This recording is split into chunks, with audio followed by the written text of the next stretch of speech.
fear, no hate. No, I cannot take no fear, no hate. No, I cannot take no fear, no hate.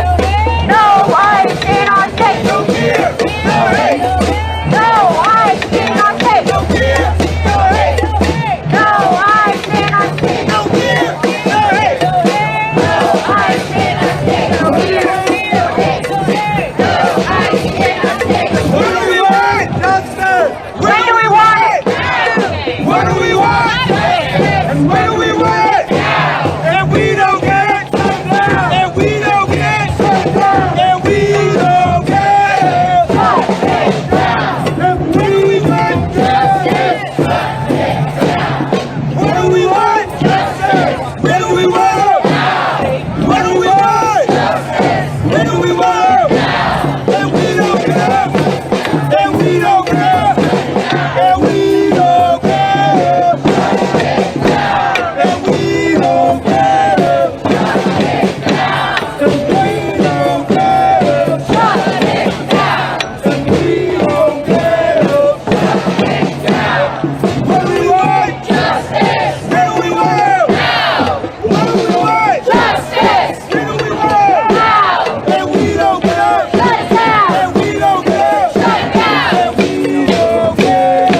Hello, wonderful people!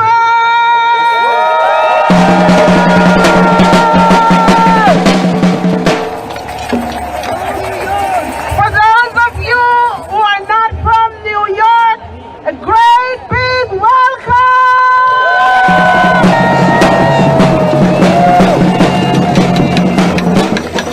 And for you New Yorkers who got out of your bed, big up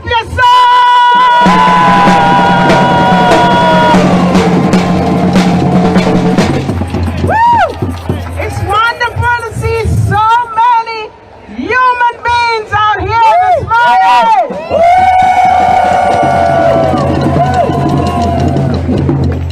For a few minutes, we're going to use the people's mic. Repeat that.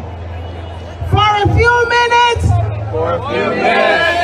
we're going to use the people's mic. The people's mic. That means You are going to repeat after me. repeat after him. Here we go. Here we go.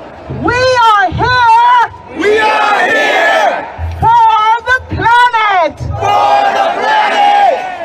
We are here We are here for the immigrants. for the immigrants. We are here We are here for our seniors. for our seniors. We are here We are here for the homeless. for the homeless. We are here We are here for the veterans. for the veterans. We are also here We are also here for the disabled. for the disabled. We're standing up We're standing up for clean air for clean air and clean water. and clean water. But most of all, And most of all, we are here we are here for each other. for each other. Now, hands up, everyone.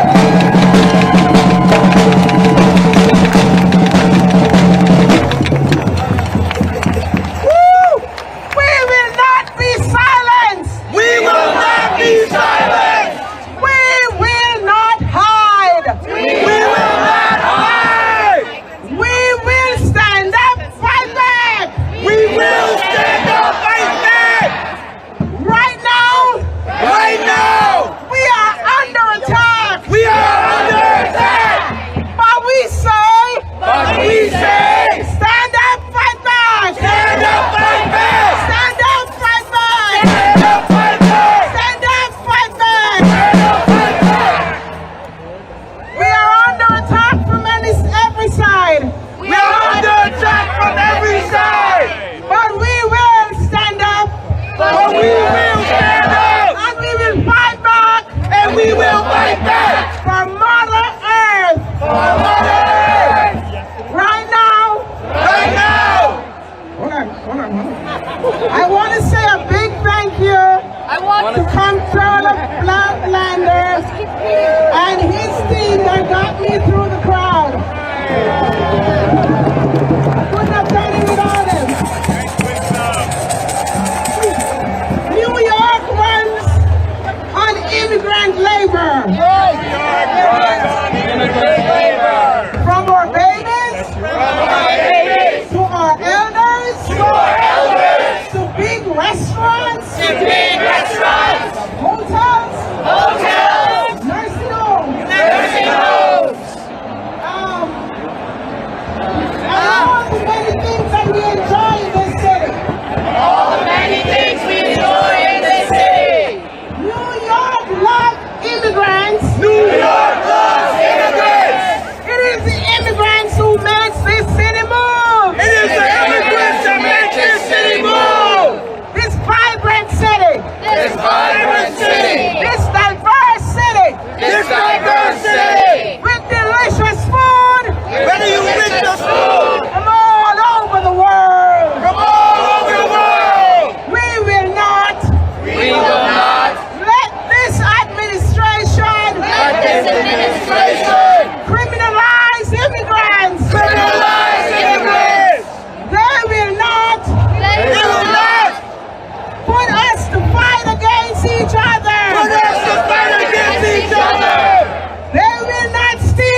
if you can't protect the people of this city, you know we have a remedy for you.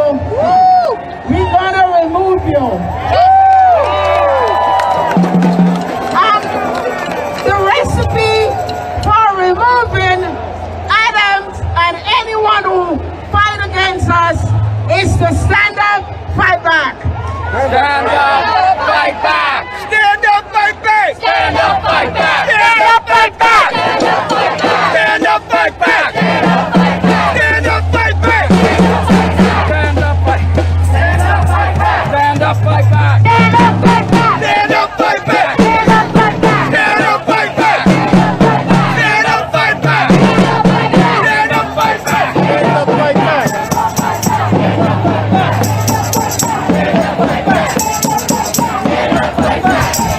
Stand up, fight back. Stand up, fight back.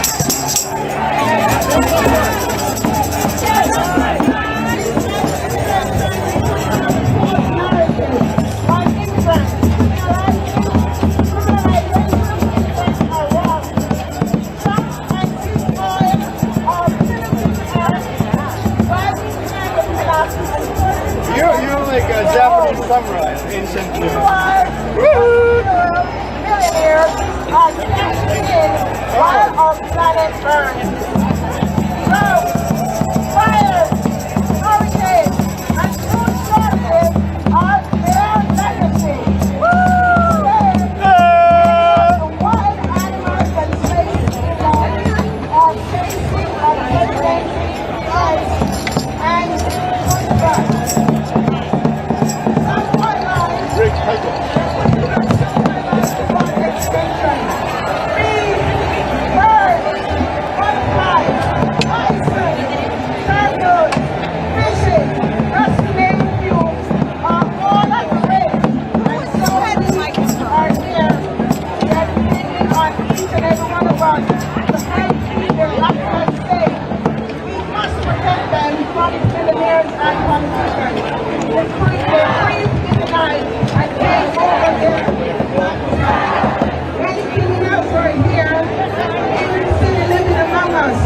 We will find them, we will expose them, we will call their names, we will stand up, fight back.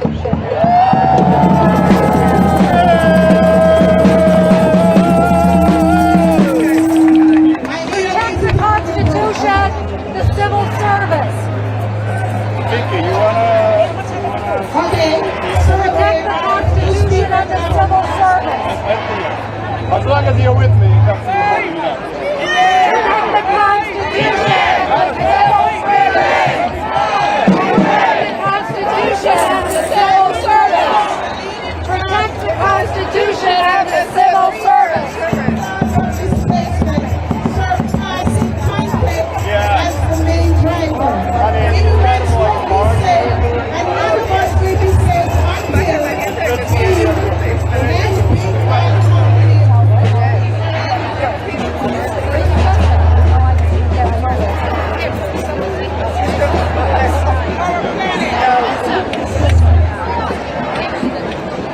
So we are going to start the program, and I would like to introduce to you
it's inefficient to try to put his data back. We want to make sure that if people want to have cleaner forms of energy, then the workers and the unions in, say, oil refining, then we talk to them and we say, hey guys, they're not giving you the alternative energy option, shut down oil. And we would come together as a party and going, all right, put a pause on oil until they put into play these green infrastructures that we need. But if they don't research us, we must seize that product. Because if they don't see it as profitable, they're not going to go for it.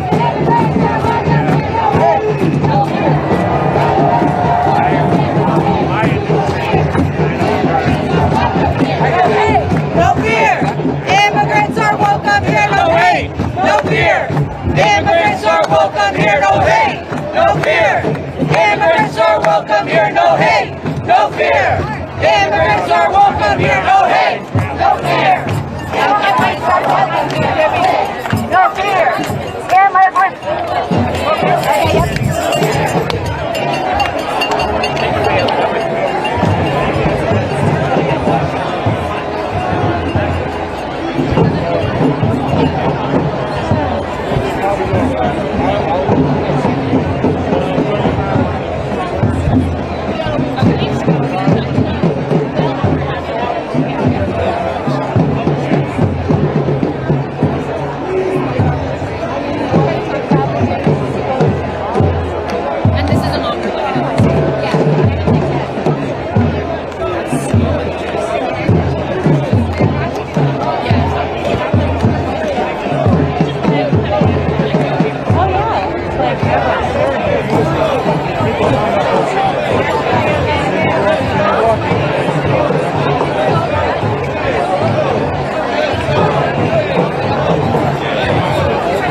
Let's march!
looks like.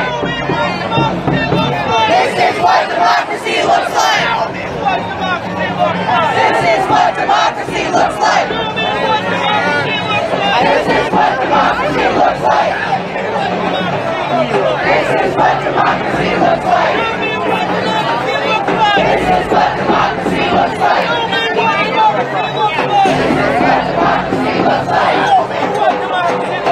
This is what democracy looks like. Show me what democracy looks like. This is what democracy looks like. Show me what democracy looks like. This is what democracy looks like. Show me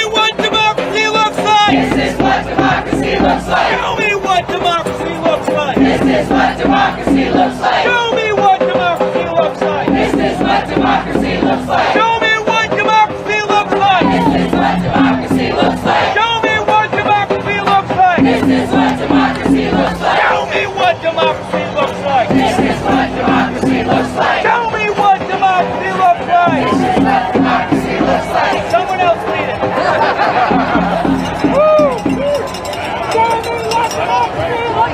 This is what democracy looks like. Show me what democracy looks like. This is what democracy looks like. Show me what democracy looks like. This is what democracy looks like. Show me what democracy looks like. This is what democracy looks like.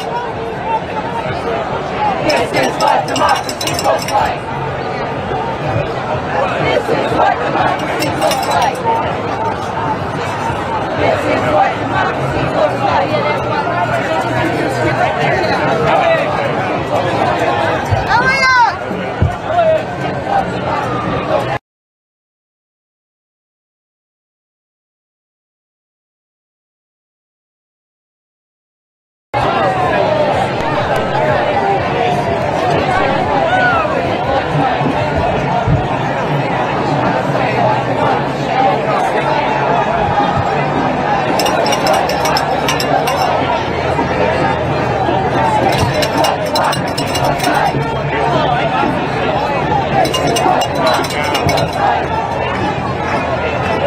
is what democracy looks like. This is what democracy looks like. Show me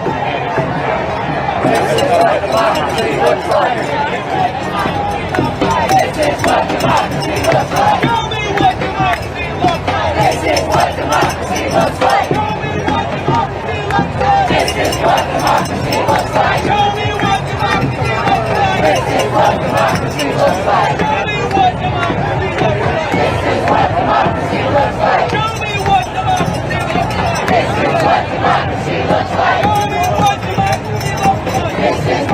democracy looks like. This is what democracy looks like. Show me what democracy looks like. This is what democracy looks like. Show me what democracy looks like. This is what democracy looks like.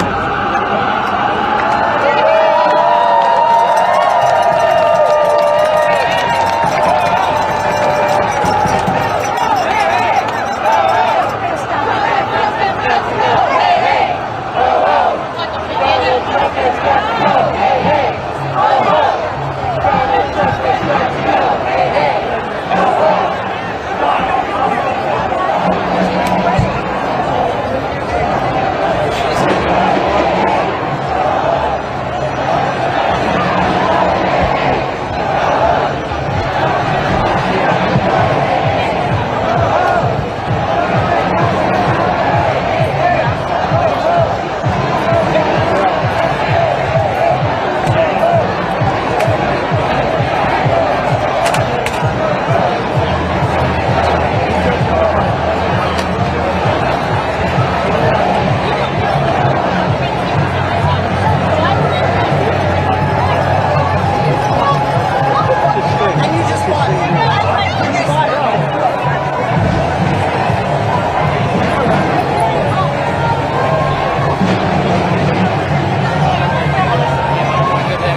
Yeah.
my move.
We want justice, you say how? Free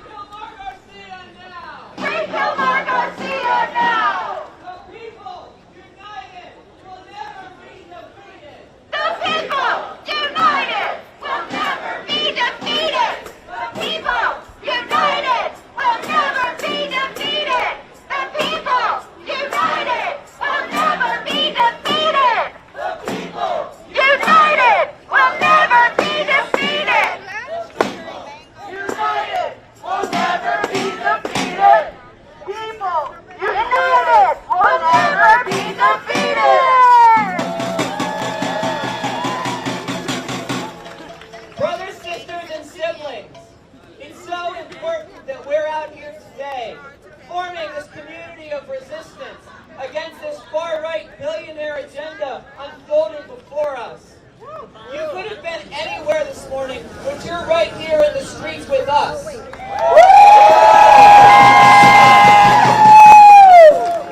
My name is Morgan, and I'm a member of the Answer Coalition.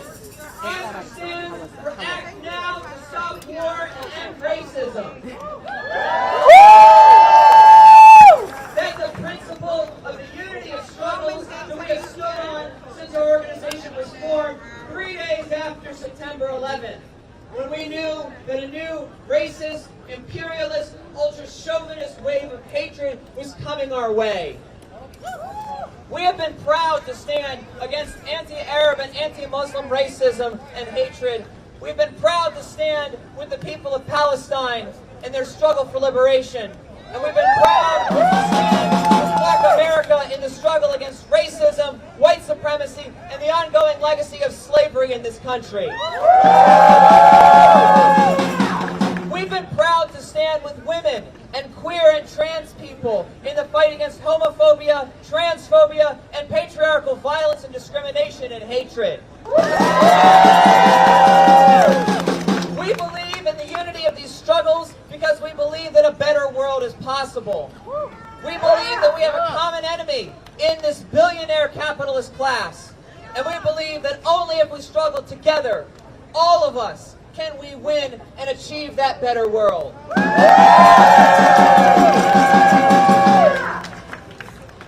Since his inauguration in January, U.S. President Donald Trump has launched a shock and awe campaign aimed at implementing the agenda of the far-right billionaire class who supports him. This has included, yes, boo, boo. This has included tearing up the hard-won rights of the labor movement, women, immigrants, and the Black and LGBTQ communities. Simultaneously, he has threatened numerous nations with war, from Greenland to Panama and from China to Iran, and endorsed the renewal of Israel's genocidal campaign against the Palestinian people in Gaza, and the deadly new operations in the West Bank. Trump and his henchmen in so-called Doge have also gutted a myriad of federal programs aimed at meeting the needs of poor and working class people in the U.S. and around the world. As well, as well as scientific programs and agencies engaged in vital work, all in the name of quote-unquote efficiency. At the same time, Trump has introduced a $1 trillion war budget and contracts with the government of El Salvador to heinously and brutally deport immigrants to a concentration camp. Although our communities have sought to resist this far-right agenda since its very earliest days, a new mass resistance movement has burst onto the scene since April 5th, involving millions of people across this country. People just like you, who said enough is enough and showed up in the streets to fight back. We need to understand this movement, if it's sustained, has the potential to stop this far-right agenda in its tracks. Now is the time for us to take to the streets and make our voices be heard. When I say people, you say power. People, power. People, power. People, power. People, power.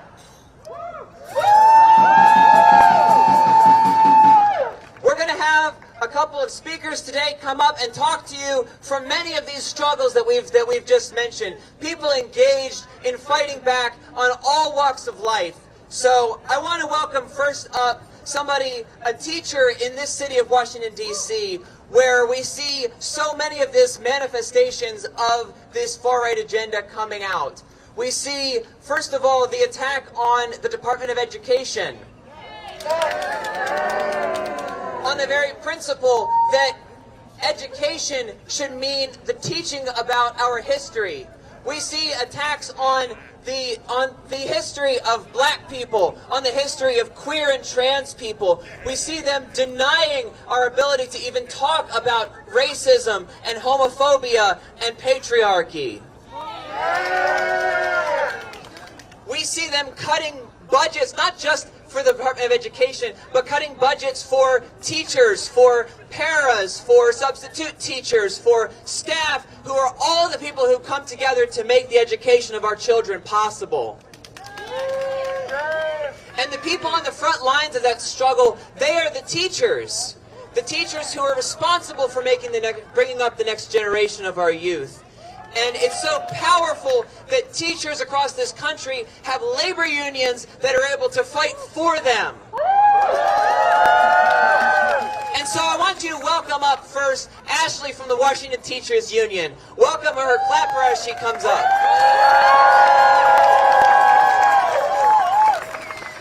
Money for jobs and education. Money for jobs and education. Not for war and deportation. Not for war and deportation. Money for jobs and education. Money for jobs and education. Not for war and deportation. Not for war and deportation. Good morning.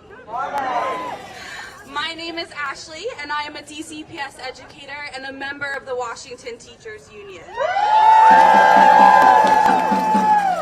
Since January, we have seen Trump and his billionaire backers wage a direct attack on public education, culminating with his executive order to completely dismantle the Department of Education. Shame. Shame! What exactly does the Department of Education do? This department, which was a direct product of the Civil Rights Revolution of the 1970s, has ensured funding for schools with high levels of poverty, resources for English language learners, and programs for students with disabilities. The dismantling of the Department of Ed will entrench and exasperate worsening educational outcomes for students of color, students with disabilities, and students living in poverty. Shame. This is a direct attack on our children from working families and the most recent push towards privatizing education. The privatizing of schools positions education as a commodity, only available for the few that are able to afford it. But we know that education is a human right that all children deserve. Policy choices, like dismantling the Department of Ed, robs our children of this human right. And it is exactly policy choices that have shaped public education into what it is today. Today, our children suffer from poor educational outcomes, but it's not because of DEI programs or unions. It's because of Trump, far-right politicians, and Democrats who stand idly by, all of whom are backed by billionaires, that have made the policy choice to underfund and under-resource public schools. Trump's attack on the Department of Education is a direct effort to widen the gap between classes through the further oppression of students who are already the least served by our education programs. Students of color, students with disabilities, students living in poverty, and transgender students will all be disproportionately affected by this effort. Trump is further denying these students access to a well-funded and quality education. So what do? We fight. The Department of Education itself arose out of a long and hard-fought struggle against segregation in American schools. It wasn't established by a benevolent and sympathetic politician. It was fought for and won by the people. Now is our time to fight again. It's our time to strengthen our unions and organize our communities. Trump and his billionaire backers will do everything in their power to dismantle the education system that was fought for by the people for all of our people's children, but we will not let them. We will organize our communities, support our parent-teacher organizations, strengthen our unions, and fight together to ensure that all children, have well-funded, well-staffed, and well-resourced places of learning.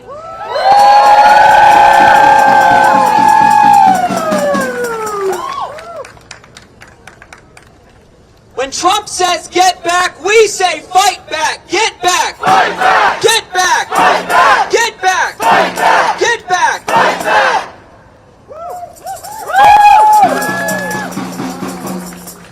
You know, when we look at the crises that are facing our country and our world, you know, we talk about the danger of war.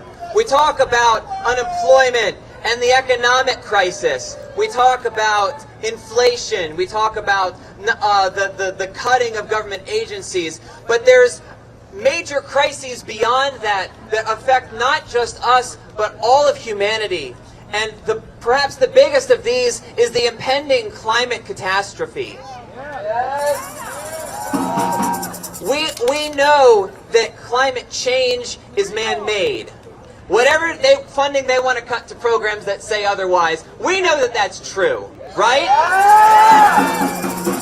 And we know that at the heart of that is our decisions to fund extractive industries, to double down on the mining of coal and the pumping of gas and the unrestrained expelling of greenhouse gases into the atmosphere, the pollution of our rivers and streams, and the destruction of our environment. And we know that all of these are done in the name of making money. They're done in the name of good business. And so when we look at the climate catastrophe and the problems and the solutions to those problems, we can really only come to one conclusion, and that is that it is a problem fundamental to the capitalist system itself. So I want you to welcome up our next speaker, which from an organization that is part of fighting for what comes after that. If not this, then what? Because that is the most important question we have to ask ourselves. We can talk about how broken this system is, but we also have to dare to imagine something new, something better, something that is a system that works for everybody in this world and not just to enrich a couple of few people who are not really even going to be very affected by these crises, right? So next up, I want to welcome Selah from the Party for Socialism and Liberation.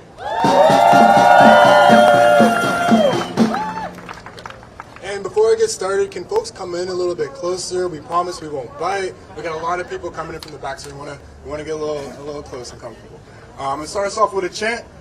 When our only planet is under attack, what do we do? Stand up, fight back. What do we do? Stand up, fight back. When our only planet is under attack, what do we do? Stand up, fight back! What do we do? Stand up, fight back! What do we do? Stand up, fight back! Thank you, y'all. My name is Selah, and I'm an organizer with the Party for Socialism and Liberation. Thank you. You're good. I'll just take it off, actually. We're good. Countless working class people here and across the globe have been thrust onto the front lines of the climate crisis. It's okay.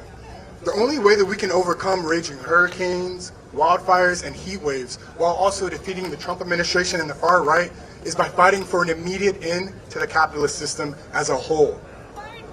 Come on. Capitalism has already caused irreversible damage to the planet, locking in decades of increasingly strong and frequent extreme weather events that we have no choice but to rapidly adapt to.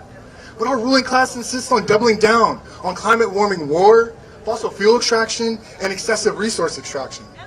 Shame!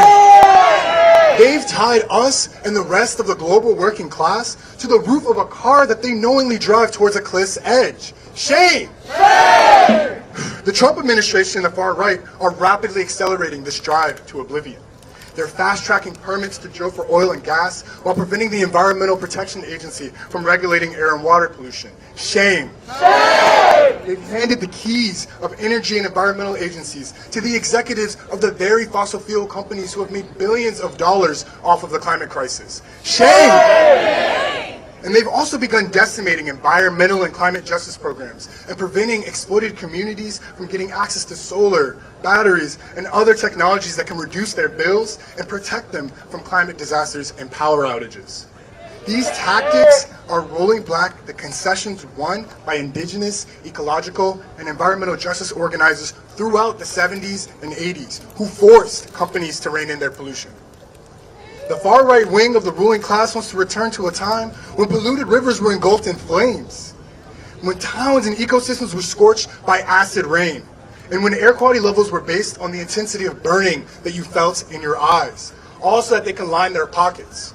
Shame! Shame! Are we going to let them do that? No! I said, are we going to let them do that? No! I didn't think so.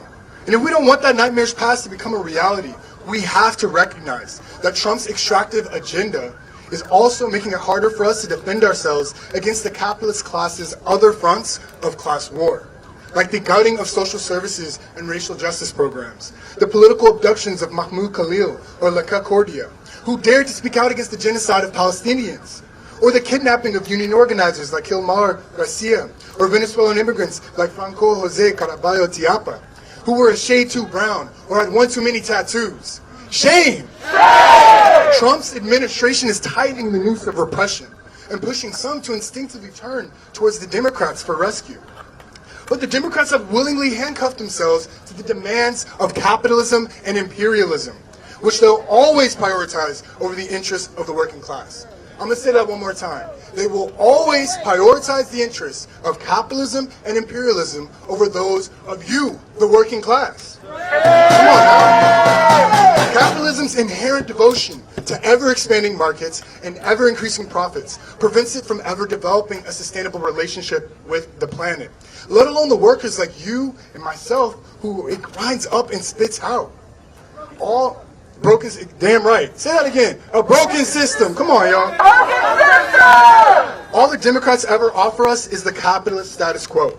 A status quo where Biden approved more oil and gas drilling permits than Trump did in his first term. Right? Come on now. A status quo where Biden led the U.S. to become the world's biggest exporter of liquefied natural gas, our climate president. Come on. A status quo whose first instinct in the wake of devastating disasters like Hurricane Helene and the LA wildfires was to use police to protect the property of big supermarkets from looting. Shame! Even in an emergency, they'd rather let food rot than save lives. The Democrats constantly co-opt and defang the transformative potential of our social movements. Just look at how they siphon the radical energy of the 2020 movement against police brutality. They took a knee and wore a kente cloth while increasing the number of police, expanding cop cities of surveillance, and intensifying the criminalization of poverty, homelessness, while doing nothing to keep costs from skyrocketing. Hey, I'm talking about both of them. I started off with Trump. And you know what they did? They handed the keys to Trump and the tools to further the war on Black America, and they violently repressed political dissenters. Shame! They fully empowered Trump to thrust even more of the working class into jails and prisons. Shame! Is that a status quo worth saving? Is that a status quo worth saving? Are you willing to fight for more? Come on now. History has shown that the rights and privileges we enjoy were fought for, not handed to us by appealing to the morals of lesser evil politicians like the Democrats. So, our only path to victory is to follow in the revolutionary footsteps of people like Assata Shakur, Fannie Lou Hamer, Fred Hampton, and countless others. We can't just be anti-capitalists. We need to build a movement and join organizations that unify and represent the working class. and empower them and help them realize the power that they ultimately have to collectively replace capitalism with a worker-run system that can prioritize the needs of people and the planet over profits. Come on. Only socialism can direct humanity's resources and knowledge in a way that positively transforms how we get around, how we grow our food, how we power our homes, and how we withstand and survive extreme weather. When our only planet is under attack, what do we do? What do we do? What do we do? Thank you, y'all. That's going to be all from me today. Again, my name is Sailor. I'm from the Party of Socialism and Liberation. Remember to fight for life, fight for humanity, and fight for a future free of exploitation. Thank you.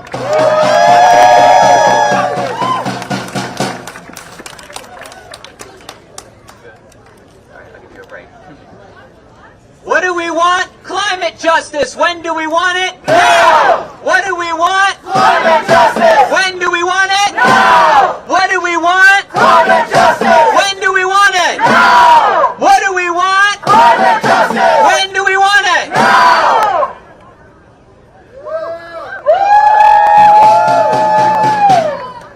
You know, when we talk about communities under attack by this administration, the one that comes immediately to my mind is the war being waged against our students. Not just in the public schools, but especially in our universities. Attempts to silence their free speech. Attempts to intimidate them into not speaking out against injustice.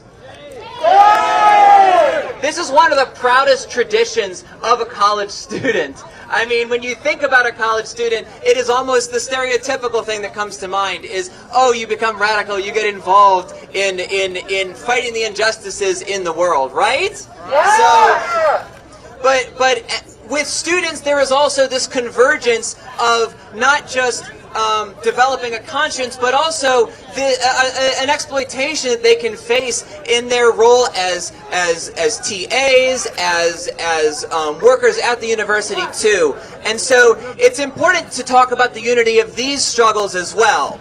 So I want you to welcome up an organizer with the University of Maryland Graduate Labor Union, who's working on uniting these struggles.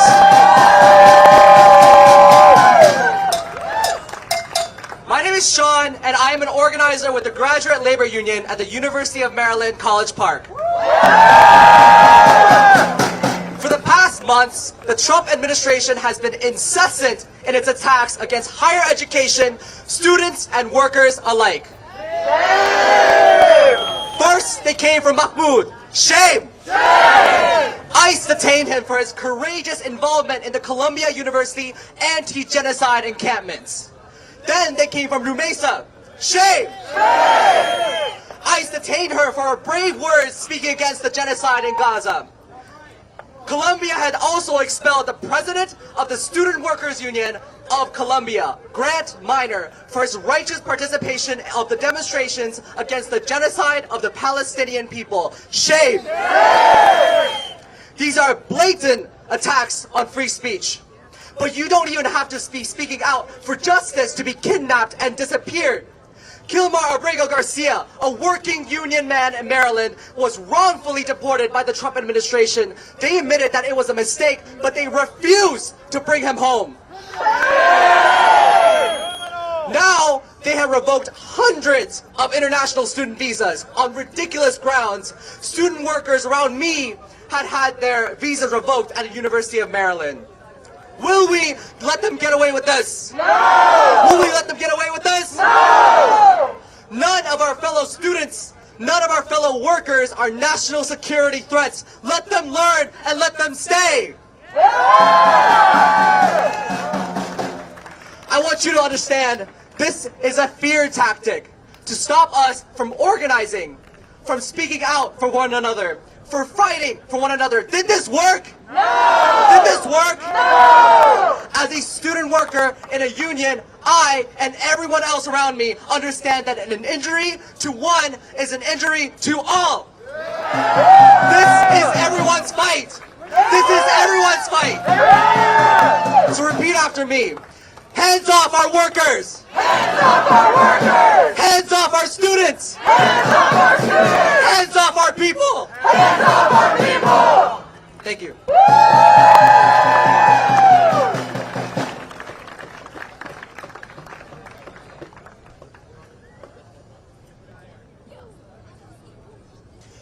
Show me what democracy looks like! This is what democracy looks like! Show me what democracy looks like! This is what democracy looks like! Show me what democracy looks like! This is what democracy looks like!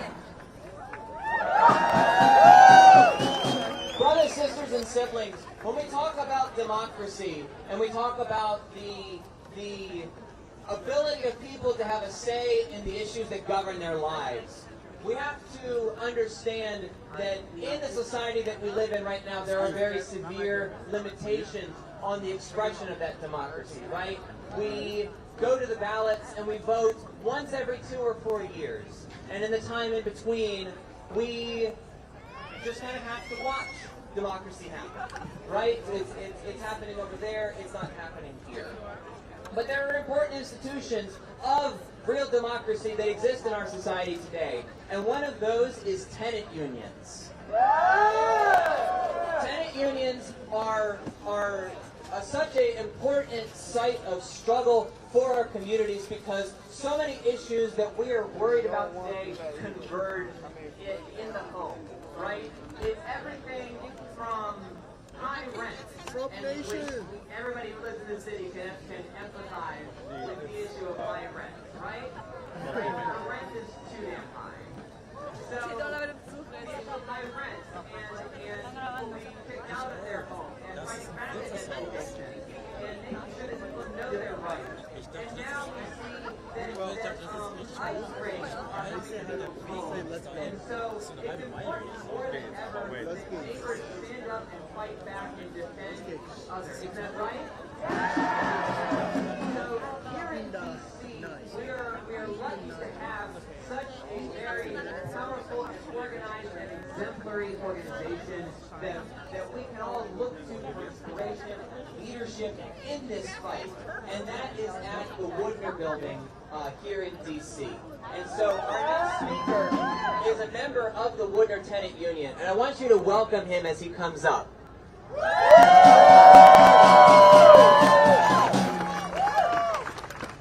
Hello, everybody. My bad. Okay. My name is Cameron Wooten, and I represent the Woodner Tenant Union. It is clear that we all have a purpose, that we all have meaning, that we all strive for better days, and that we have something that they don't have. We have fight. While they sit in their clubs exclusive to the soulless, we fight for the people not to be homeless. While they ponder their portfolio of stocks, we fight to keep family shell stocks. While they wonder how to keep us down with our face in the ground, we will fight to our feet and stand firmly upon this mound. Woodner's Tenant Union has already started scrapping. We have fought against hundreds of eviction cases, and we will fight 10,000 more. We have battled against our landlord trying to raise rent, and we told him we will fight against them for every cent. Now I must ask, who here is willing to fight? Who here is willing not to walk, but to run towards and fight against the forces of evil that are trying to rule our society? Who here is ready to stand against the oppressors and the cowardly bootlickers who follow them? Join us and know that no matter what, we will fight.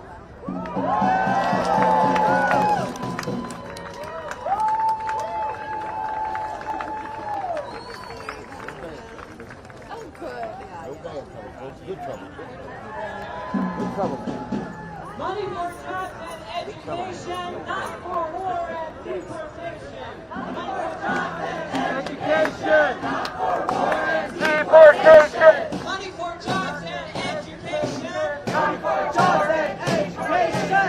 Money for jobs and education, not for jobs and education. Our next speaker is a student at Gallaudet University. University here in D.C. Excuse me, Sean? About Nathan, the ways that the Trump administration and the far right are dehumanizing, are cutting the much needed and hard-won social benefit programs that enable people's lives to continue under the system. We cannot ignore the attacks on disabled people. I didn't know if you'd be willing So I want you to welcome up Elizabeth I know it's one of and the give her a warm tough welcome things right as she now. I don't talks want to to you try to about on the your back. ways that vital and is it, provisions to defend the rights of disabled people are under attack. Perfect. Our goal is to help you guys and amplify it. Absolutely. But I wanted to ask just in case you were willing. And I appreciate it. And keep it your fight. That's okay. Yeah. I got another student I think coming up here next. So we'll see. Always good to Hello, I'm a Gallaudet student get as many voices organizer. as possible, and thank you again for Alright, right now, the far right is coming for disabled people. 17 states are suing to get Section 504, the law that states that we have the right to basic accommodations in school and at work, calling it government overreach. But we know what this is. It's a coordinated attack. It's part of a long-term billionaire agenda to erase the disabled altogether. And I want to interject that disability isn't some distant thing that only happens to other people.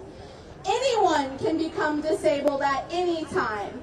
Everyone, if they live long enough, will become disabled one day. Now, these lawsuits are backed by far-right think tanks such as the Pacific Legal Foundation, funded by billionaires and corporations who claim even minimal access is too much. Whose goal it is to dismantle public education, gut any obligations for school and corporations to accommodate disabled people, especially if it cuts into profit. Again, it's a coordinated attack to eliminate disability rights completely, to shift the burden onto us, to turn access into a privilege. We are seen as a threat to productivity, and we can't produce profits fast enough to meet the demands of capital. We're treated as useless, either forced to conform into normal able-bodied workers or left behind, erased from society. Thank you. And to emphasize that this is happening in isolation. The Trump administration, under the guise of efficiency, is systematically dismantling programs that millions of people, including and especially disabled people, rely on.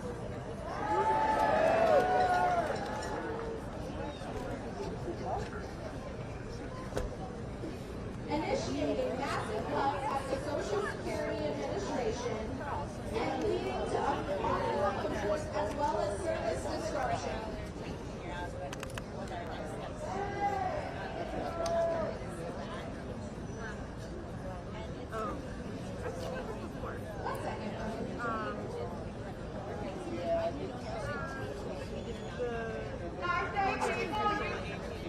Alright, and I can say this because I've lived it. I was put in mainstream public hearing schools at a young age.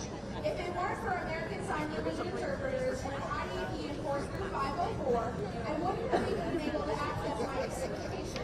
I would have been completely left behind. I wouldn't have gotten my high school diploma, and I definitely wouldn't be graduating from university this semester. Without 504, I would have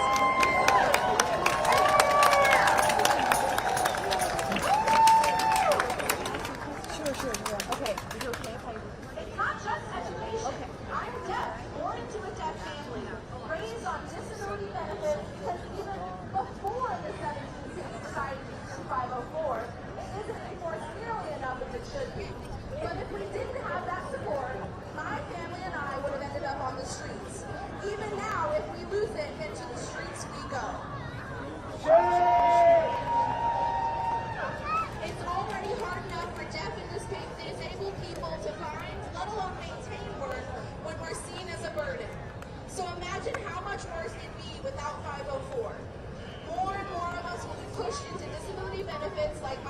family was. Pushed below the poverty line just to survive.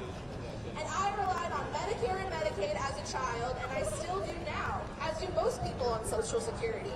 But now the Trump administration is endorsing budget plans that propose significant cuts to Medicaid, potentially impacting millions of Americans to fund $4.5 trillion in tax cuts.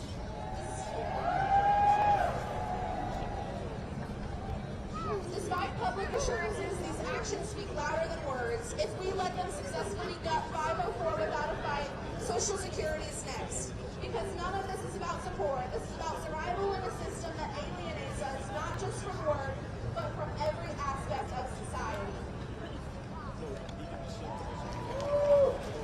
And it's not just individual policy or isolated incidents, but structural. Because even when no disabled people win reforms, we're forced to fight just to maintain them. We've seen this before. The 504 sit-ins, the Capitol crawl. We got 504 and the ADA because disabled people sacrifice, we occupy, protest, and refuse to be silent. Disabled-led struggle is the reason 504 and ADA exists today. And on the topics of Social Security itself didn't happen because the state felt generous. It happened because of increasing pressure from poor, working class, and disabled people. Disability benefits, SSI, Medicare, and Medicaid all came out of struggle. And to prove the point about being forced to fight just to hold on to what we've already won. Look at 1984, when Ronald Reagan got Social Security and hundreds of thousands lost benefits overnight. Again, working class and disabled people refuse to be silent.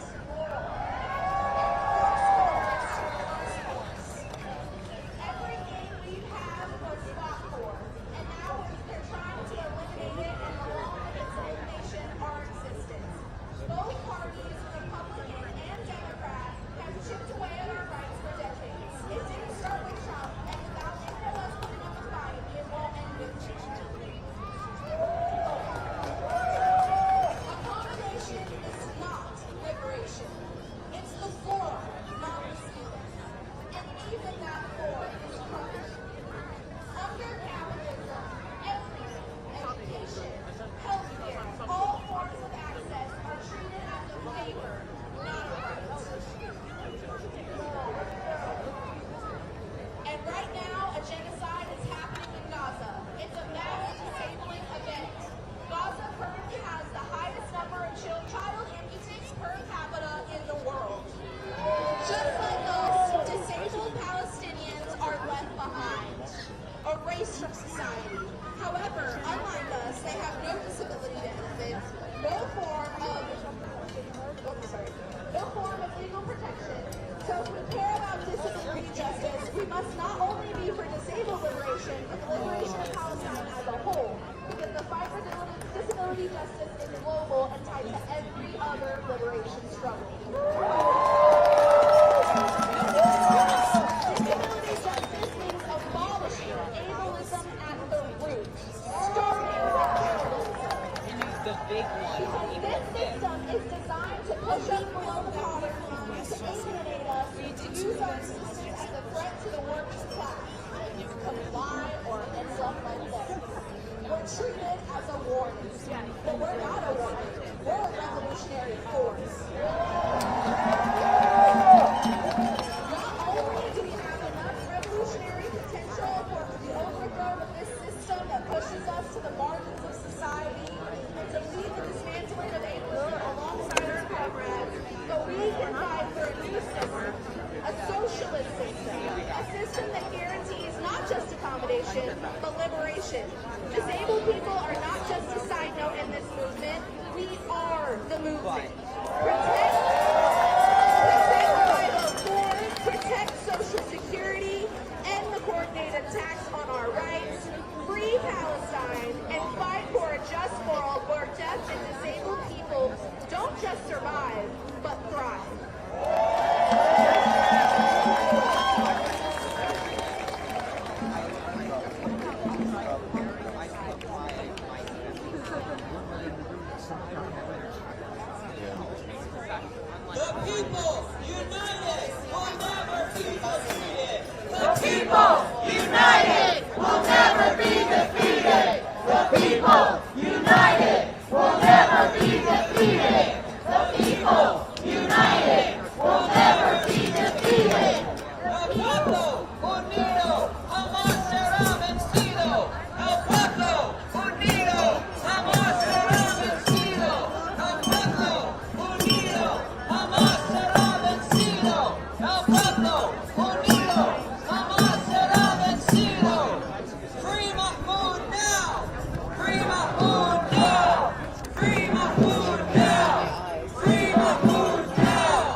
Who's the bigger dictator, right? Hey, filled with narcissism. I don't think it's a secret to any of us that the far right triumphs through a strategy of divide and conquer. What's that? They work by picking minorities to demonize and blame for all of our problems. They say it is the fault of Jews, it is the fault of immigrants, it is the fault of disabled people, that you don't have a good paying job, that you can't afford your rent, that you don't have quality health care, that every other problem in the world that you can name, it's their fault. It's not true. And one of the most important things that we can do in coming out of the streets is rejecting that narrative. Isn't that right? Thank you for your service, We sir. know whose fault it is. Appreciate you coming out. It's not the fault of those minorities. It's not the fault of trans people. It's not the fault of immigrants. It's not the fault of Muslims. It's the fault I mean, of they the got ruling several of them class. happening today. It's the fault of the billionaires. I'm gonna head to another one here soon. No, that one is gonna be a march back here. I think I'm going to JD Vance. And today, one of the most heinous manifestations that's gonna happen, I think, of this in racist We'll bigotry see and how big that one demonization is. is It might not against be like immigrants in this speakers like this, country. but just signs on the streets. And so one of the most vital both things him we and can Trump do is to are stand up in defense of out of immigrants. town. And say they're our neighbors, On vacation they're our in Italy. friends, they're our family members, they're our loved ones, and we will not let you take But that. I'm trying to interview some folks who felt motivated to come out and protest. So the next And I person don't know that I if want either to would be welcome up interested in to saying the a few words in an microphone interview. is an immigration lawyer from It's up to you. Maryland. I'm trying to get some variety of She's doing vital work, why you wanted to fighting support the through the hands-off courts, movement fighting and through the seeing legal how big it system, was, such as it the still response, exists, trying to keep that to momentum do going. everything Some of that the they can to questions, so. keep That was people really in this country instead that of was really being inspiring. deported. The first round. And so that's part of the reason why we keep Because wanting the to be here. goal But is we to actually drove here intimidate from North people. Carolina this The morning. goal is to say, I'm going to let it happen Stuff to with them because I don't want it to the no happen due to process me. is really, Yeah. But we know that that it's not strategy the first doesn't thing, work. but it's like It like I was doesn't telling work. him, it's like going to So work I want you to welcome Grace up to the And I'm like, stage how am to I talk living about my how life? we can fight back People are and the being work that we must support through all it feels like one necessary of those moments means where of like, they struggle. always say, oh, how did people paying attention? It feels like one of those moments of like, all this really, really bad stuff is Billionaires happening. like So Trump many and people Elon don't Musk even want know us to it's believe that happening. immigrants are dangerous, And the consequences. but we know that's a lie. And so, right, So- if we don't Immigrant stop it workers now, want the same Sure. thing that American workers want. Yeah. They want Well, if you wanted to do an interview, I'm happy to step a little further out so the sound quality isn't as bad, but we can come right back, of course, afterward. But if you want to do, maybe step over this We direction, know that immigrants are here and because they want I to can build better lives for themselves. set my microphone up here. A lot of times they're here because they're fleeing from issues that were caused by Americans. Yeah, appreciate you guys. So we want definitely some of the folks in the background still. So if you could stand right in front of me here, I'll be off to one side of the camera the whole time. If you wanted to look and respond to me, 1 second here to get the cord out.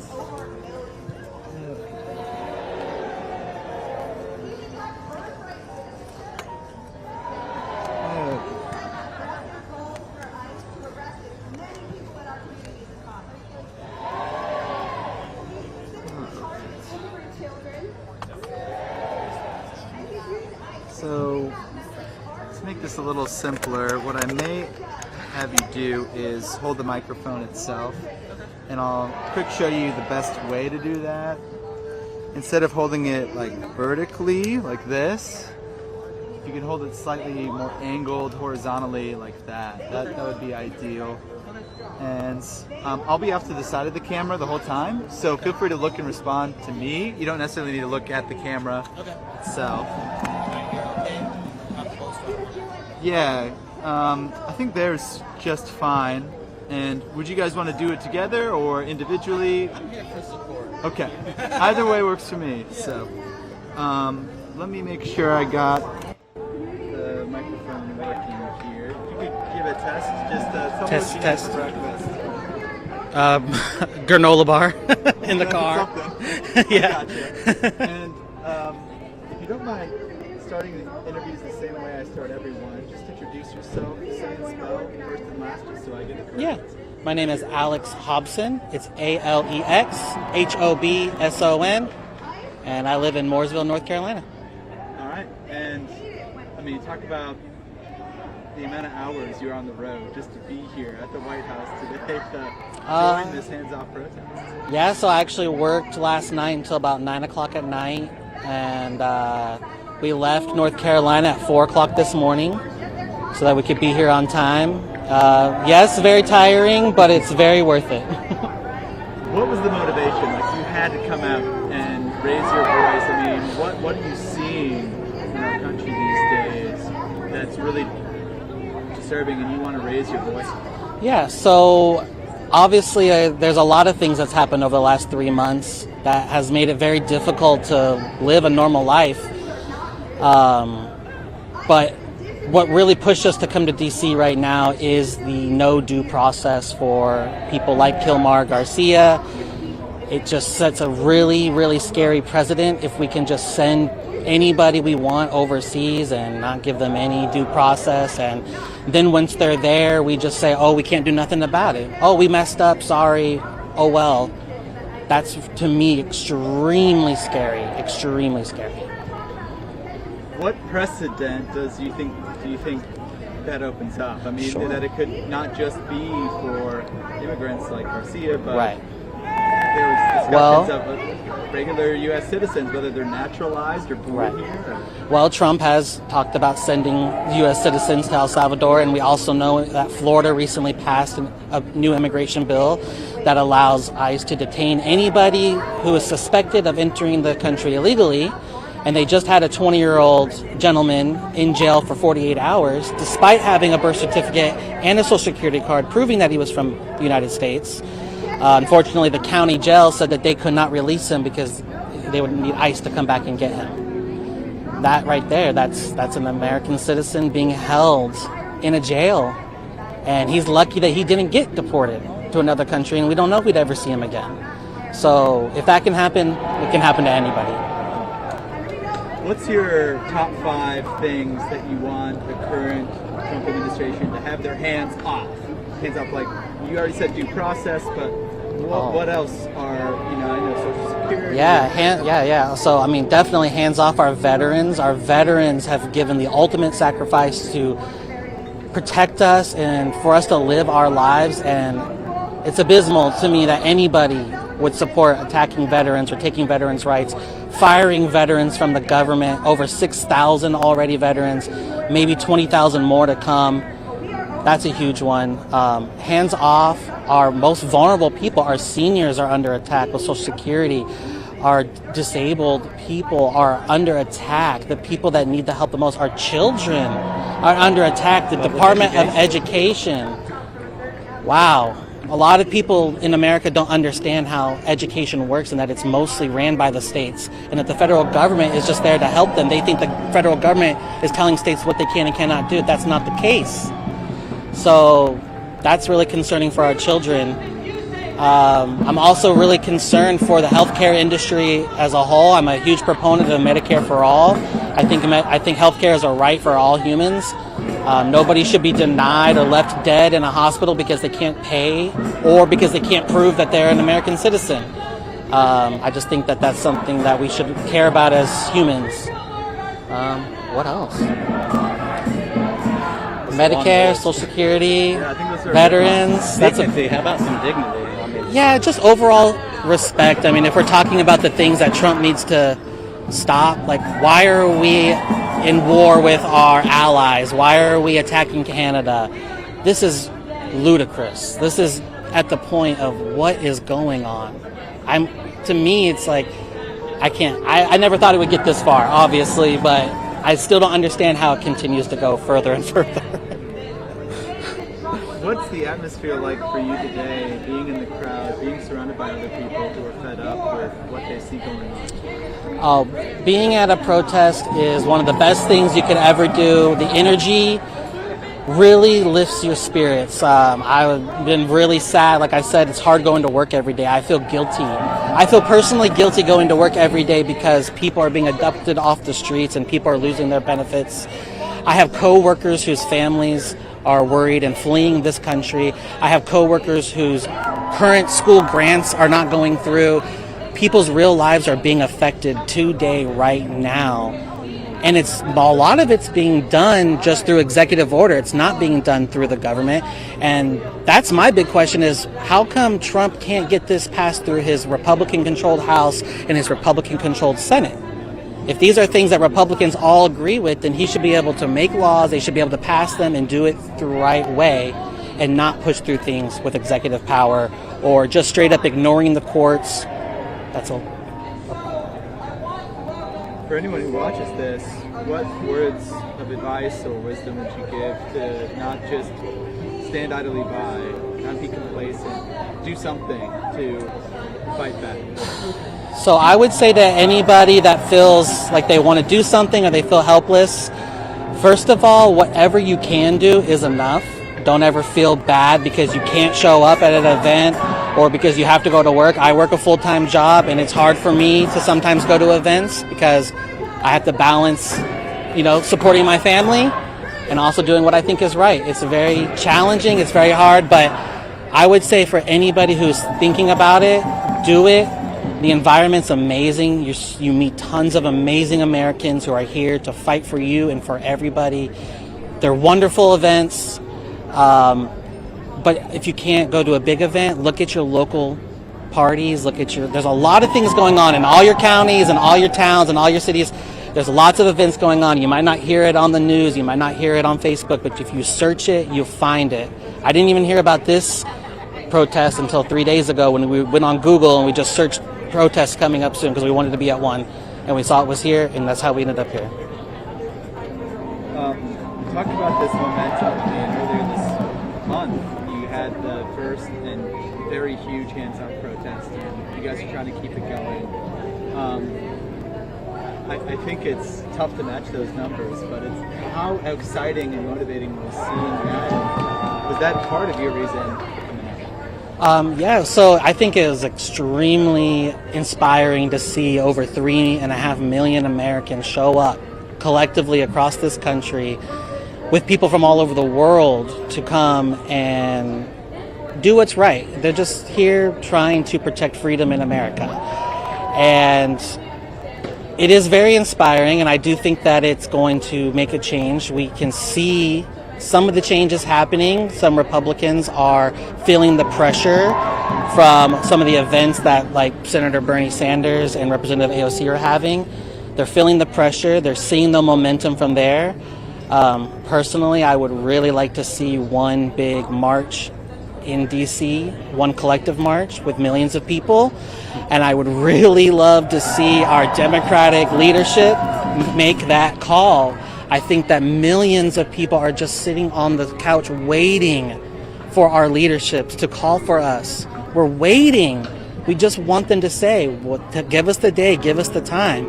These events are great all over the country, and we should keep doing them over and over. But if we're going to get past this, we need the leadership at the top. And we obviously know Democrats have not been everything we want them to be, but they can be that in this moment, and we can be the change. And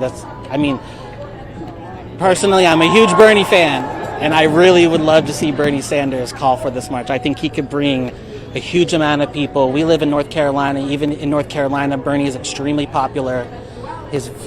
I mean, he's just been fighting for the people his entire life. He's consistent and people can trust him, and that's what I think is most important about him, is even Republicans that I talk to will say that they respect him and they trust him because of his consistency, and I think that's really important. How do you personally view how we should frame this fight? Is it Republicans versus Democrats, or is it the working class versus the billionaires? I've just heard that more. It's the working class versus the billionaires, and it boils down to freedom. In my opinion, Trump does not love freedom. Everything he's doing is to take away freedom from the people he doesn't like. Freedom means that you are allowing people to disagree with you and to agree with you, and that's okay. We can agree and disagree, but when you go and start suing people because they disagree with you, or you're deporting people out of the country because they said something you don't like, that's not American, that's not freedom. And if anybody cares about freedom, Republicans or Democrats right now, they should be out. And this is what it's all about. It's about protecting freedom in this country. Anything else you'd like to add? We just encourage people to get out into the streets and peacefully protest. Stay peaceful, do everything you can, talk to the people in your lives. I think a lot of people stopped talking politics because it got difficult. But now we're in the situation where we have to talk about it. I talk to people at work every day that have no idea that any of this is happening. I don't understand how that's going on, other than we're not talking about it enough. So share with your friends, share with your families, share with your coworkers, and love America. Thank you, Andy, both, for coming out and for helping me tell the story. I really appreciate it. It's nice to meet you both, and safe travels back down to North Carolina. All right, who's next? Anyone? I'm just kidding. He's good. He's good. Thanks again. Yeah. Yeah.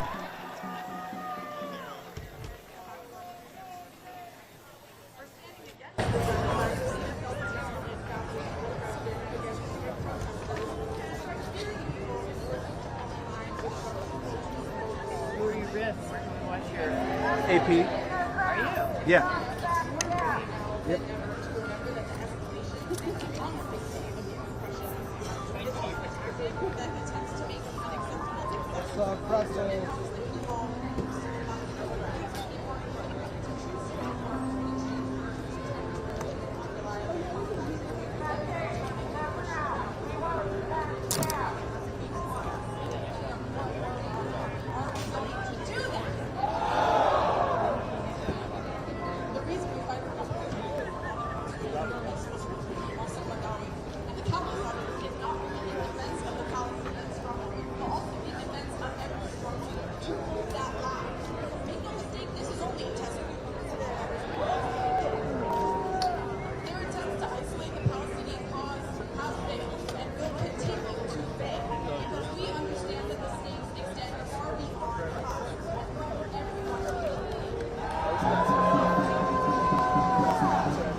How are you guys? Good hats right now. I can't wear red because people would just automatically be like, oh no. 100% agree with you. Yeah, you made a good point. Yeah. You should put them on the shelf though, so you like look at them and stupid organization. No way, yeah, I know what you're saying. Local entrepreneurs from Baltimore.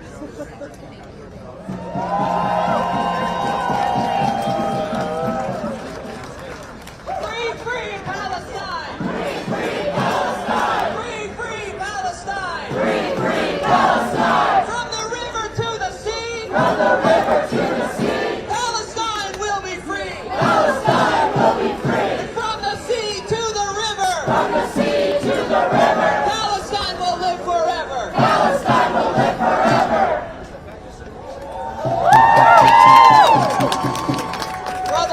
brothers and siblings, thank you so much for coming out today. As I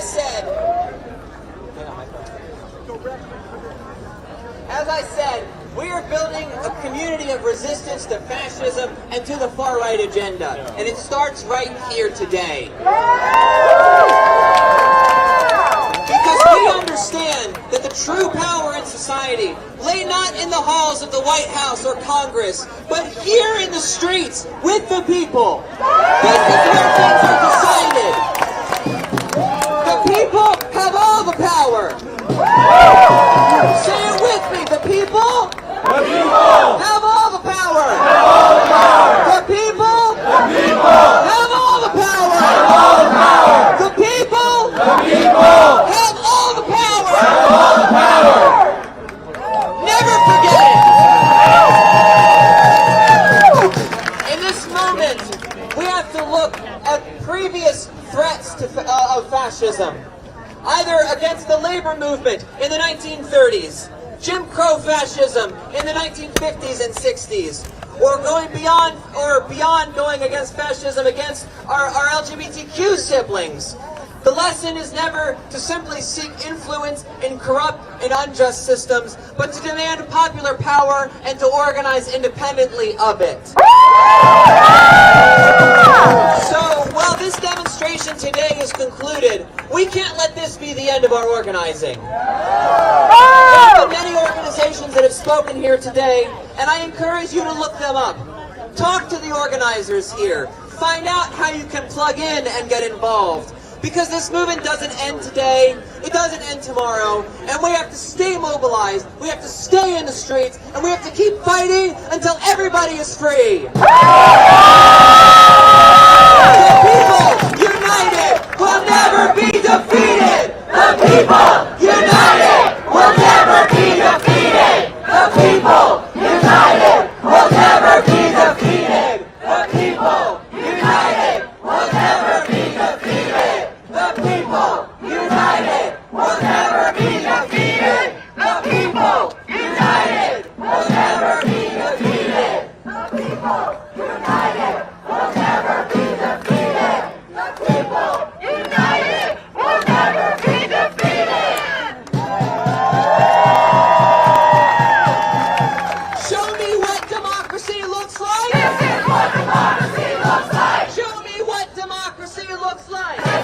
Democracy looks like. Show me what democracy looks like. This is what democracy looks like. Show me what democracy looks like. This is what democracy looks like. When I say people, you say power. People. Power. People. Power. People. Power. People. Power. People. Power. People. Power. People. Power. People. Power.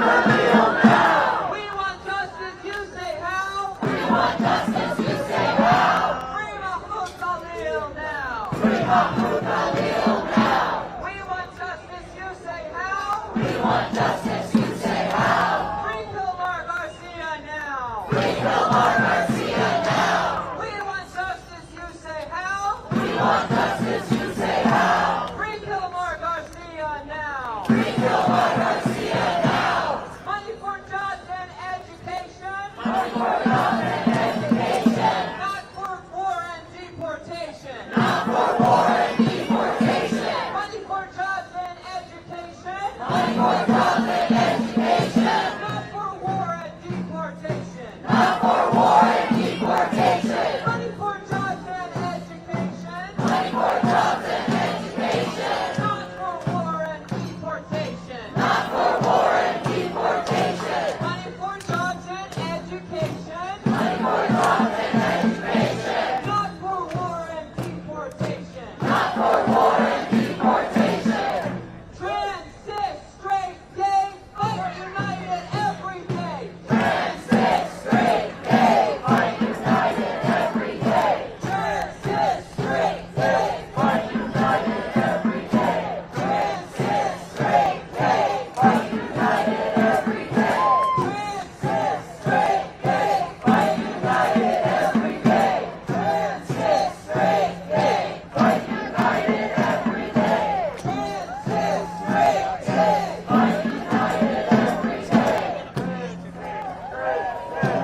Excuse me, sir. Can I see your sign? Oh, that's a good one. Appreciate it. Absolutely. Yeah, and the suspenders. That's perfect.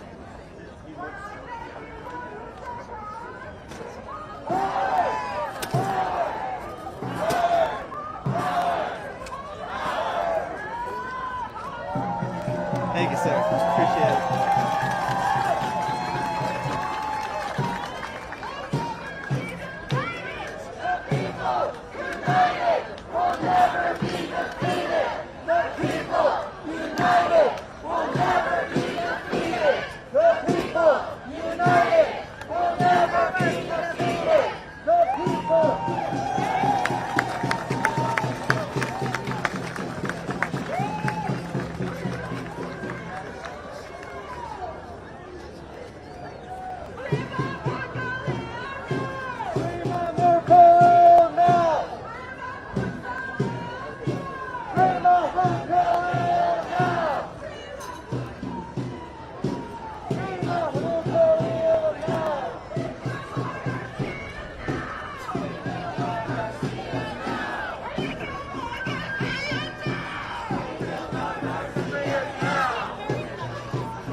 I like the labor rights. That's one I haven't heard like top of mind for a lot of folks. So it's important. Hey, Greg. And I heard you earlier. I was just passing by, but I'm with Nathan Eldren with the Associated Press and trying to interview some of the folks who have come out to raise their voice for certain things that they don't want to be attended. And I don't know if you'd be interested in doing a quick interview to share your perspective on why labor and maybe unions or the right to organize is so important at this point in time. Happy to kind of talk through it a little bit more if you are interested. Yeah, sure. Yeah, awesome. I worked. I used to work for an international NGO, Worker Rights NGO. Sure. I was outside USAID and talked to a lot of folks. Yeah, so we were funded by USAID and US Department of Labor, and I used to work at US Department of Labor first. And we were living in Bangladesh until less than a week ago, and then my job got dosed. So because we lost all our funding for our programs. So you had to come back to the States? Yeah, so now we're just like couch surfing. Yeah. That is wild, and I think talking to folks who've been directly impacted is so important, and sharing their perspectives, their voice, and how crazy this overwhelming attack has been for so many civil servants. Yeah. Just were there to dedicate their lives to a public, not a private, probably job that they could have gotten a lot more money for if they wanted. Yeah, I mean, this is something that people ask us all the time, such a coveted position, a government position. And the reason it's coveted in a lot of countries is because it is corrupt in many places. Like, you can't leave it kickbacks. That's how you make money as a government official. Right. It's not here. No, like, different. When I try to explain to them sure. how rigorous our checks and balances are, like, I remember I worked at about, like, we had to pay into the water club in order to get water out of the water cooler. Like public restrooms, I'm sure, cost money and stuff. Yeah. Oh gosh. Well, waste and fraud and corruption. Oh my god. And that's what this is in the name of, which is somewhat ironic, for sure. If you are interested, let's go slightly off just in case they start doing the loudspeaker again, so you get a little better audio. Maybe down the street here a little bit.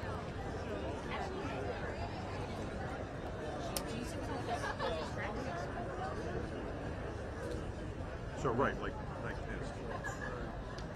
And let me quick just set up my microphone here. and then I'll kind of talk you through how this works. So the interview itself is taped, it's not live. If you wanted to, like, at any point stop and restate and answer, go for it. Okay. You have that freedom. So the pressure's off on that regard. And I'll be off to this side of the camera the whole duration as well. So feel free to look and respond to me. Okay. You don't have to look at the camera. I think that makes it a lot easier. I really tangled myself here on this gourd. I just did an interview not too long ago. Really hoping to have it detangled just enough for this to work out. Give me 1 second here. Brian, you want to help? Brian's I used to do audio visual work also. Yeah, hopefully this is tangled just enough. We'll see. Yeah, I'm just holding too many things right now, which is going to be the issue, so. All right, I appreciate that.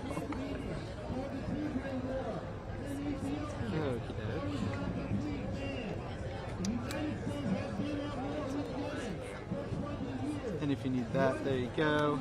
Perfect. Double check here. All right. Hello.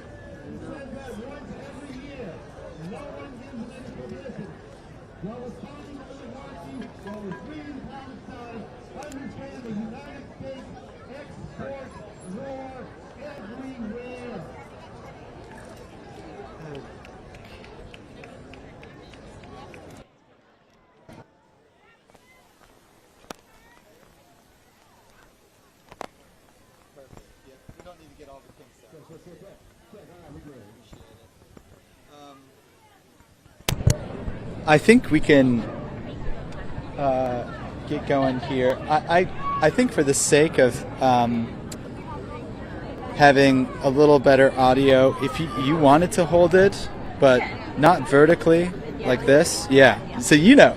So, and you don't have to have it super close. You can have it slightly down, and I should be able to get you. Yeah. Awesome. And I always kick interviews off the same way. If you don't mind just introducing yourself, say and spell first and last, just so I get it correct. Sure. My name is Monica Hartzell. It's Monika Hartzell, Hartseo. And can you describe where you most recently called home and how you are, somewhat impacted as far as the federal workforce cuts that have been happening under this administration? Yeah, so most recently I called home the beautiful country of Bangladesh. I was employed by a non-governmental organization that was funded mainly by USAID and the U.S. Department of Labor, U.S. Department of State, and suddenly those funds were cut off, effectively ending all our programs. I had to lay off over 100 people, and then I got laid off myself. So now back here in the DC metro area for less than 1 week, couch surfing and trying to figure out how I can continue to live my values through my work when my entire field seems to be destroyed. Yeah, I think it's almost unrelenting areas that they're focusing on through these federal cuts. And can you kind of discuss why you were motivated to raise your voice about it? Come to this hands-off protest today and say, yes, we need things like USAID. We need these agencies that are under attack through all these federal funding cuts.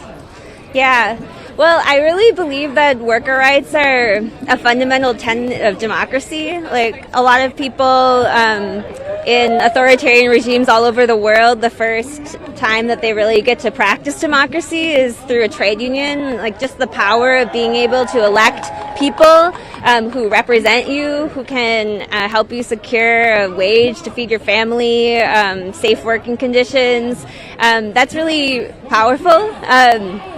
And I've been for the last 3 years trying to defend democracy overseas in a really difficult environment, and I never thought that I would be back here defending democracy in my own country. I mean, I always thought if I ever got expelled from where I was, it would be because of that authoritarian regime, not because of this one.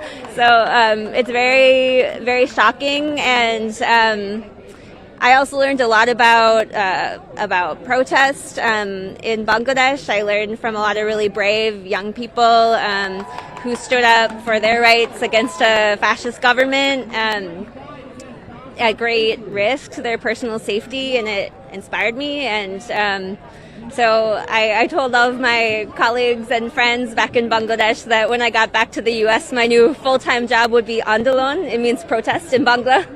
And so, yeah, that's why I'm here today. Talk about the energy this gives you. I mean, you faced pretty hard times recently. Being in this crowd, hearing the chants, seeing the signs, being amongst people who have a like-minded resistance mindset moving forward. How does that feel? Yeah, it feels really empowering. I think it's great to see people out all over, not just here in the nation's capital. Like my parents out in Wisconsin are out in the street every week. I think you're seeing people from all walks of life who care about different things, but ultimately we care about our country, and we care about our democracy, and it's inspiring to see everybody out here. I hope it continues. I think protests are meant to be disruptive. We say we're in the streets, but we're in a park. It'd be good to see even more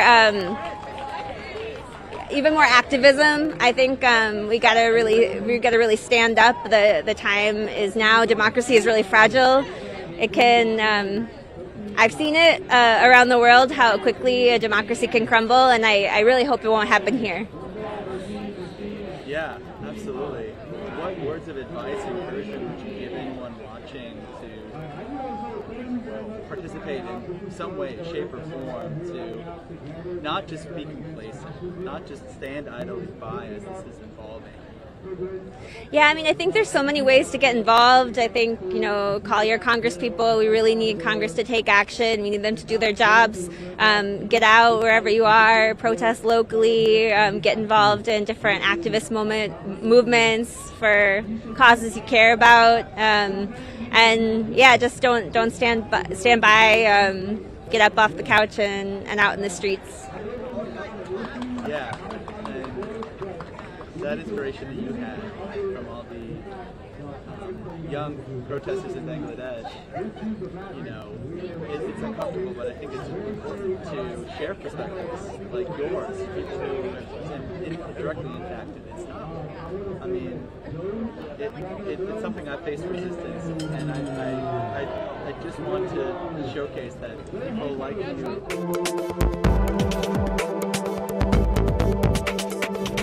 No hate, no I cannot take no fear. No hate, no I cannot take no fear. No hate, no I cannot take no fear. No hate, no I cannot take no fear. No hate, no I cannot take no fear. No hate, no I cannot take no fear. No hate, no I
Yeah, they kind of like shunt the faded. Oh, we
This is what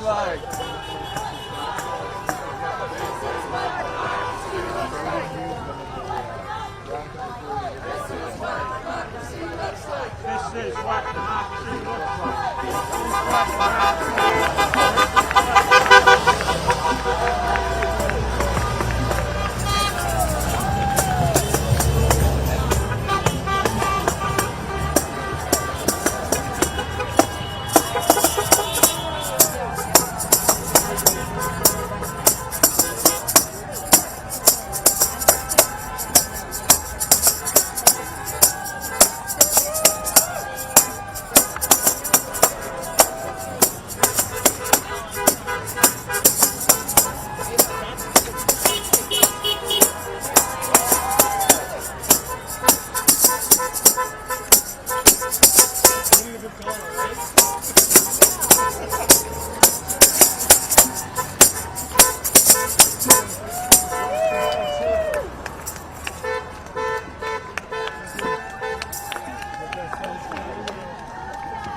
United States. Hey, look, we're gonna walk up Pennsylvania Avenue. Hey, right there.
what is the protest about?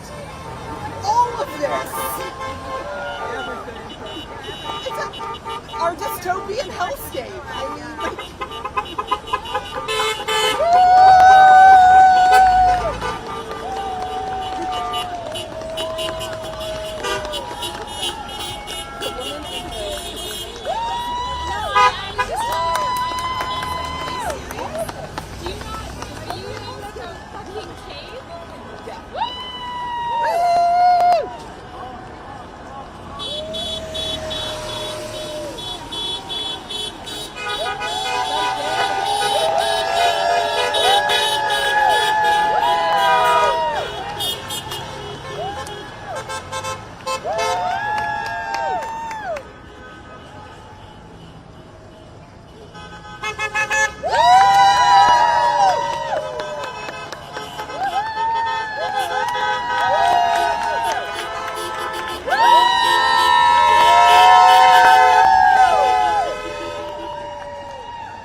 You okay? Oh yeah. Shoot.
To stop him, not even Congress.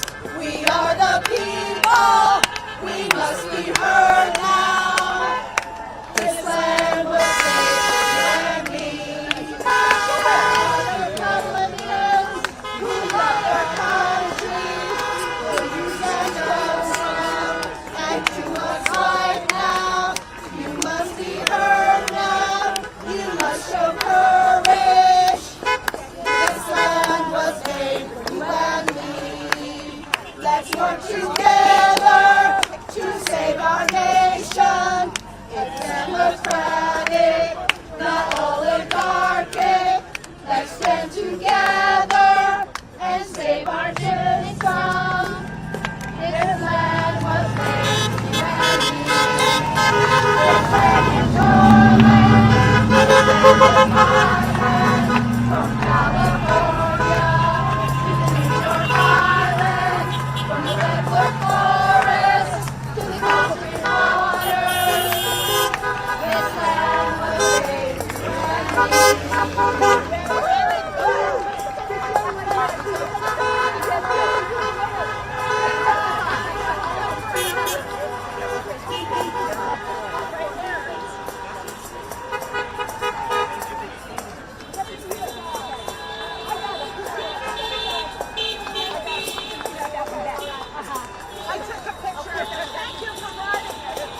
AP.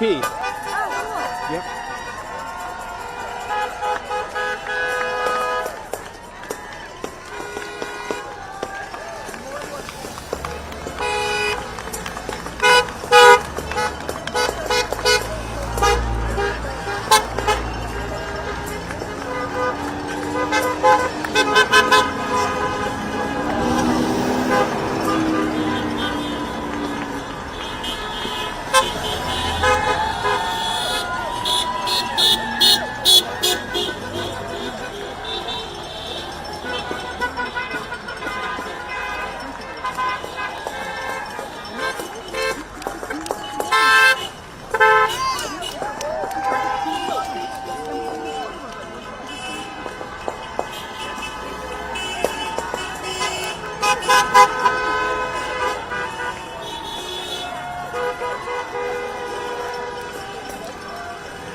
What do you got there? I get a picture. It's a sock puppet. JD sock puppet. Sock puppet. Can I take a picture? Sure, man. Sure. Thank you. They're eating the cats. They're eating the the cats. They're eating the dogs. What about the dogs? There's a sign over there saying they're eating the checks.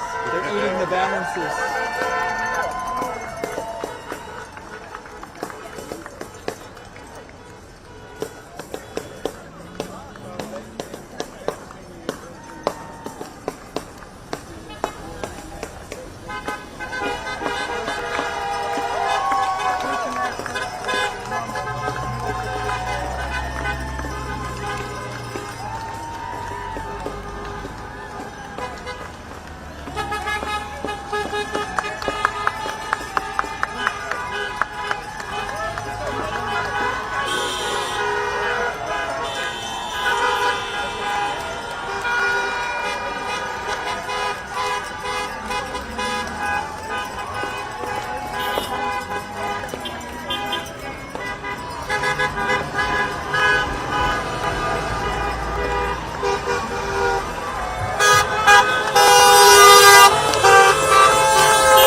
Or burn it.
I can park.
妈妈是我的心肝宝贝，她值得最好的。想帮助睡眠，促进排便，我为妈妈选太阳星全效克菲尔益生菌。知道妈妈总舍不得买给自己，我来买。希望妈妈睡得香，假巴黎。